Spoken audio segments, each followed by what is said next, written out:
বিসমিল্লাহির রহমানির রহিম। আমার প্রিয় ভাই ও বোনেরা, আজকে আপনাদের সামনে বলবো মুতার যুদ্ধের সেই বীরত্বের কাহিনী। ইসলাম এমনি এমনি আসেনি। 3000 সাহাবীর সমন্বয়ে গঠিত ছোট্ট একটি সৈন্য দল নিয়ে তারা ছুটছে মদিনা থেকে উত্তরে সিরিয়ার দিকে। লক্ষ্য তাদের রোমান সাম্রাজ্যের বিশাল বাহিনীর মোকাবেলা করা।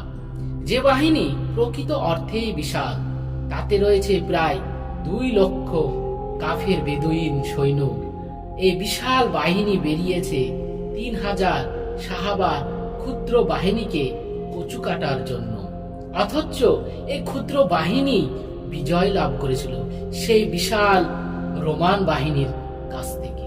পৃথিবীর ইতিহাসে সেদিন ঘটেছিল এক বিশাল অভূতপূর্ব একটি ঐতিহাসিক ঘটনা। কিন্তু সেই ঐতিহাসিক বিজয় অর্জিত হয়েছিল 3 মহাবীর সাহাবীর শাহাদাতের বিনিময়ে।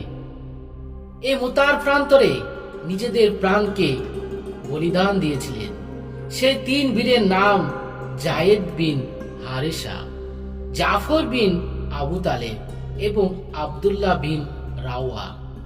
বলে দেন, যদি জায়েদ শহীদ হয় তবে সেনাপতি হবে জাফর, জাফর নিহত হলে সেনাপতি হবে আব্দুল্লাহ বিন রাওয়া। অতঃপর তিনি যায়েদ বিন হারিসার হাতে তুলে দেন ইসলামী বাহিনীর পতাকা। রাসূল সাল্লাল্লাহু আলাইহি সাল্লাম তাদেরকে কোমল সুরে উপদেশ দেন, তোমরা আল্লাহ তাআলার নামে একনিষ্ঠভাবে তারই রাহে যুদ্ধ করবে। বিশ্বাসঘাতকতা এবং সীমা লঙ্ঘন যেন না হয়। কোনো শিশু এবং মহিলাকে যেন হত্যা না করা হয়। কোনো বৃদ্ধের গায়ে যেন আঘাত না করা হয়। কোনো ইবাদত গায়ে যেন ধ্বংসের আঁচড় না লাগে। কোনো বৃক্ষের গায়ে যেন কোনো অস্ত্রের আঘাত না লাগে। কোনো স্থাপনকে যেন বিচূর্ণ করা না হয়। মুসলিম যোদ্ধাদের স্ত্রীগণ বেরিয়ে আসেন বিদায় জানাতে। আপন আপন স্বামীর উদ্দেশ্যে কোমল সুরে বলেন, আল্লাহ আপনাকে ধৈর্যের সহিত আবার আমার কাছে ফিরিয়ে আনুন। তখন এক বীর প্রাণ তার স্ত্রীর জবাবে বলেন, আল্লাহ তাআলা আমাকে যেন আর ফিরিয়ে না আনেন। সেই বীর প্রাণ সাহাবী ছিলেন আব্দুল্লাহ বিন রাওয়া। বর্তমান জর্ডানের উপকূলীয় শহর মাআনের অধিকৃত মুতা নামক স্থানে মুসলিম বাহিনীর মুখোমুখি হয় রোমীয়দের। রোমীয় সৈনিকদের নেতৃত্ব ছিল তাদের রাজা হেরাক্লিয়াস নিজেই। প্রায় 2 লক্ষ সৈন্য এসেছে মাত্র 3000 মুজাহিদের বিরুদ্ধে লড়াই করার জন্য। বিশাল এই বাহিনী মুসলিমরা বসে যান পরামর্শে। যুদ্ধ করবেন নাকি ফিরিয়ে যাবেন, এই নিয়ে হয় আলোচনা। বীর প্রাণ আব্দুল্লাহ বিন আবু রায়া বলেন জিহাদ চালিয়ে যাওয়ার কথা। অবশিষ্ট সাহাবারা রক্তে উন্মুক্ত হয়ে ওঠে জিহাদের তরঙ্গমালা।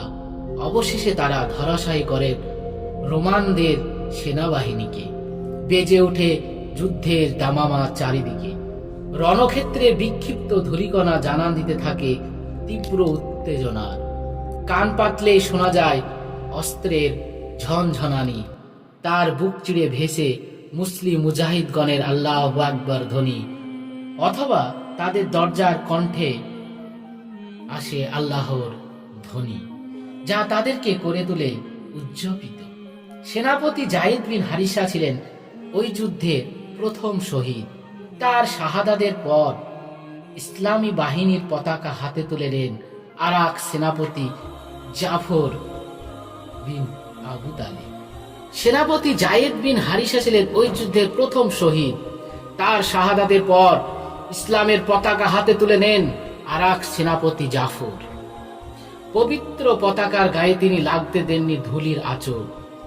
অতঃপর হিংস্র সিংহের মতো তিনি তলোয়ার নিয়ে কাফের মুশরিকদের কচুকাটা করতে থাকেন। রোমান সৈন্যদের একের পর এক আঘাত করতে থাকেন, কচুকাটা করতে থাকেন। পরে জাফরের ডান হাত কাফের মুশরিকরা কেটে দেয়।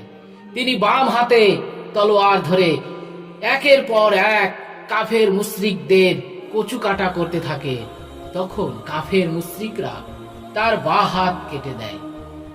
পবিত্র পতাকাকে তিনি মুখে দাঁত দিয়ে চেপে ধরে থাকেন, তারপরও পবিত্র পতাকাকে তিনি মাটিতে পড়তে দেননি।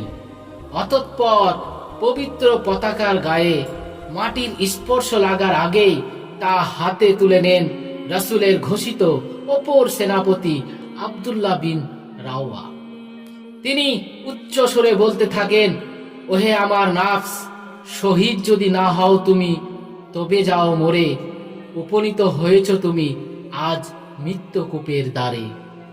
আব্দুল্লাহ ইবনে ওমর রাদিয়াল্লাহু তাআলা সূত্রে বুখারীতে বর্ণিত আছে, সেদিন নিহিত জাফর কাছে এসে তার শরীরে 50টি তীর এবং তরবারির আঘাত গণনা করেছি। এ সবকটি ছিল সামনের দিকে, পেছন দিকে কোনো আঘাত ছিল না। পবিত্র পতাকার গায়ে মাটির স্পর্শ লাগার আগেই তা হাতে তুলে নেন রাসূল ঘোষিত অপর সেনাপতি আব্দুল্লাহ বিন রাওয়া। আব্দুল্লাহ বিন রাওয়ার মৃত্যুর পর পতাকা হাতে তুলে নেন প্রসিদ্ধ সাহাবী বদরের যুদ্ধ শহীদ বিন আকরাম রাদিয়াল্লাহু তাআলা আনহা। ওহে মুসলিম যোদ্ধাগণ, ভালো হয় আপনারা একজন সেনাপতি ঠিক করে নেন। সাহাবাগণ বলে, আপনার হাতে থাকুক পতাকা। তিনি বলেন, আমি এ কাজের নই যোগ্য। অতঃপর তিনি এগিয়ে যান বীর খালিদ বিন ওয়ালিদ রাদিয়াল্লাহু তাআলা আনহার দিকে। তখন খালিদ বিন ওয়ালিদ রাদিয়াল্লাহু তাআলা আনহা ইসলাম ধর্ম গ্রহণ করেছিলেন না, তখন তিনি ছিলেন এক মুনাফিক। তার হাতে তুলে দেন ইসলামের বাহিনী পতাকা। আব্দুল্লাহ বিন রাওয়ার মৃত্যুর পর পতাকা হাতে তুলে নেন প্রসিদ্ধ সাহাবী বদরের যুদ্ধ সাবিত বিন আকরাম রাদিয়াল্লাহু তাআলা আনহু। তিনি বলেন, ওহে মুসলিম যোদ্ধাগণ, ভালো হয় আপনারা একজন সেনাপতি ঠিক করে নেন। সাহাবায়ে কেরামগণ বললেন, আপনার হাতে থাকুক পতাকা। তিনি বললেন, আমি এই কাজের যোগ্য নই। অতঃপর তিনি এগিয়ে যান বীর খালিদ বিন ওয়ালিদ রাদিয়াল্লাহু তাআলা আনহার দিকে। তার হাতে তুলে দেন ইসলাম বাহিনীর পতাকা। তাকে বলেন, যুদ্ধের ব্যাপারে আমার চেয়ে অভিজ্ঞ আপনি বেশি। খালিদ রাদিয়াল্লাহু তাআলা আনহা ইসলাম গ্রহণের বয়স তখন মাত্র 3 মাস। তিনি বিনীত স্বরে বললেন, আমার চেয়ে অধিক উপযুক্ত আপনি। আপনি বদরের একজন গর্বিত মুজাহিদ। সাবিত রাদিয়াল্লাহু তাআলা আনহা তখন মুসলিম মুজাহিদগণকে একত্রিত করে খালিদ বিন ওয়ালিদ রাদিয়াল্লাহু আনহার হাতে তুলে দেন। পতাকা হাতে তুলে নিয়ে খালিদ বিন ওয়ালিদ রাদিয়াল্লাহু তাআলা আনহা ঝাঁপিয়ে পড়েন যুদ্ধের রণক্ষেত্রে। এমন ভাবে যুদ্ধ করেন, থরথর করে কাঁপতে থাকে কাফের মুশরিক সৈন্যরা। খালিদ বিন ওয়ালিদ রাদিয়াল্লাহু তাআলা আনহা ইসলামের পতাকা নিয়ে মুতার যুদ্ধে ঝাঁপিয়ে পড়েন রোমান সৈন্যদের উপর। একের পর এক রোমান সৈন্যকে তলোয়ারের আঘাত করে কচুকাটা করতে থাকেন। আল্লাহর রাস্তায় এটি ছিল তার প্রথম যুদ্ধ, তাই আল্লাহর জন্য তিনি প্রদর্শন করেছিলেন একনিষ্ঠ সাহসিকতা ও বীরত্বের মহড়া। সেদিনকার মতো লড়াই তিনি কখনো করেননি আগে। সহিহ বুখারীতে বর্ণিত আছে, খালিদ বিন ওয়ালিদ রাদিয়াল্লাহু তাআলা আনহু বলেছেন, মুতার যুদ্ধের দিন আমার হাতে 9টি তলোয়ার ভেঙেছে। অতঃপর আমার হাতে কেবল একটি ইয়ামানি খঞ্জর অবশিষ্ট ছিল। 9টি তলোয়ার ভেঙে গিয়েছিল যখন। কল্পনা করুন, এই 9 তরবারির আঘাতে কত কাফের মুশরিককে খালিদ বিন ওয়ালিদ হত্যা করেছিলেন। একের পর এক তলোয়ারের পাল্টে তিনি যুদ্ধের ময়দানে থেকেছিলেন অটল। বীর দর্পে করে গেছেন লড়াই। তাকে দেখে অনুপ্রাণিত হয়েছে ক্ষুদ্র মুসলিম বাহিনীর অবশিষ্ট সাহাবীগণ। এই অবস্থাতে যুদ্ধ চলছিল। একইভাবে যুদ্ধ চলছিল মুসলিম এবং মুশরিক সেই রোমান সৈন্যদের সঙ্গে। রোমীয়দের বিশাল সেনাবাহিনীর প্লাবনের সম্মুখে তারা ঠায় দাঁড়িয়েছিলেন। সেই প্রাচীর হয়ে কয়েক গন্ডা মাত্র সাহাবী। যুদ্ধ চলতে চলতে অন্ধকার হয়ে আসে, আকাশ থেকে রাত্রি নেমে আসে, এগিয়ে আসে সূর্যাস্তয়ের পালা। সকাল থেকে নিয়ে সন্ধ্যা পর্যন্ত 2 লক্ষ রোমান সৈন্যের বিপরীতে 3000 সৈন্যের লড়াই এবং রণক্ষেত্রে চালকের আসনে থাকার মতো অবস্থা আপনি কি কখনো কল্পনা করতে পারতেন? সেই সময় রাতে যুদ্ধ করার প্রচলন ছিল না, তাই রোমানরা সে রাতে বিশ্রামের জন্য ফিরে যায় নিজ নিজ তাঁবুতে। কিন্তু মুসলিম যোদ্ধাগণ নিজেদের গায়ে লাগতে দেননি বিশ্রামের ছিটে ফোঁটা। তারা ছটফট করছিলেন অস্থিরতায়। খালিদ বিন ওয়ালিদ তার বাহিনী নিয়ে, তার উদ্দেশ্য ছিল সেই নিরাপদ অবস্থানে মুসলমানদের জন্য অনেক সাহায্য এসেছে এমনটি সূত্রদের মনে ঢুকিয়ে দেওয়া। খালিদ বিন ওয়ালিদ রাদিয়াল্লাহু তাআলা আনহুর হাত দিয়ে এই মুতার যুদ্ধ জয় করেছিলেন মুসলমানরা। খালিদ বিন ওয়ালিদ রাদিয়াল্লাহু তাআলা আনহুর কৌশলে মুসলমানরা মুতার যুদ্ধ জয়লাভ করেছিলেন। 1 নম্বর কৌশল তিনি করেছিলেন, সারা রাত ধরে তিনি মুসলিম বাহিনীর ঘোড়াগুলো দিয়ে যুদ্ধক্ষেত্রে ঘন ধুলোবালি উড়াতে থাকেন, যাতে করে রোমান সৈন্যরা বুঝতে পারে মুসলমানদের জন্য বিরাট কোনো সাহায্য এসেছে। 2 নম্বর, তিনি সেনাবাহিনীর বিন্যাস পাল্টে ফেলেন। মাইমানা তথা ডান ভাগকে বানিয়ে ফেলেন মাইসারা তথা বাম ভাগ। মাইসারাকে বানিয়ে ফেলেন মাইমানা। এমনই ভাবে অগ্রভাগকে নিয়ে যান পেছনে, আর পিছন ভাগকে নিয়ে আসেন অগ্রভাগে। সকালে উঠে মুসলিম বাহিনীর এই পরিবর্তিত অবস্থা প্রত্যক্ষ করে রোমান সৈন্যরা নিশ্চিত বিশ্বাস করে নেবে যে মুসলমানদের জন্য নিশ্চয় বিরাট সাহায্য এসেছে। তাদের মনোবলের প্রাসাদ আস্তে আস্তে পড়বে ধসে। 3 নম্বর তার রণকৌশল ছিল, তিনি বাহিনীর শেষ ভাগে বেশ দূরত্বে একটি টিলার পিছনে রেখেছিলেন রিজার্ভ বাহিনী। সেখানে বিস্তীর্ণ প্রান্তরে তাদের একমাত্র কাজ ছিল ধুলোবালি উড়ানো, যাতে রোমান সৈন্যরা মনে করে মুসলমানদের জন্য লাগাতার সাহায্য আসছে। এই ভেবে তাদের মনে ত্রাস আরো ঘনীভূত হতে থাকবে। 4 নম্বর তার কৌশল ছিল, পরবর্তী দিন রণাঙ্গনে খালিদ বিন ওয়ালিদ রাদিয়াল্লাহু তাআলা আনহু মুসলিম বাহিনীকে নিয়ে আস্তে আস্তে করে পিছিয়ে মরুভূমির গভীরে যেতে থাকে। এ দেখে রোমানরা মনে করে খালিদ তাদেরকে মরুভূমির মাঝে নিয়ে গিয়ে কোনো ফাঁদে ফেলতে চাচ্ছে, তাই মুসলিম বাহিনীর পশ্চাৎবনে দ্বিধাবোধ করতে থাকে। সেদিন মুসলিম বাহিনীকে পিছিয়ে যেতে দেখেও তারা পিছু হামলার দুঃসাহস করতে পারেনি। মুতার সে ঐতিহাসিক যুদ্ধে শহীদ হয়ে যান 3 মহাবীর। তাদের সাথে শহীদ হন আরো 9 জন বীর প্রাণ সাহাবী। ঐতিহাসিক এই যুদ্ধে শাহাদাত বরণ করেছিলেন এই 12 জন সাহাবী। অপরদিকে মুসলিম মুজাহিদগণ রোমানদেরকে হাজার হাজার সৈন্যকে কচু কাটা করেছিল।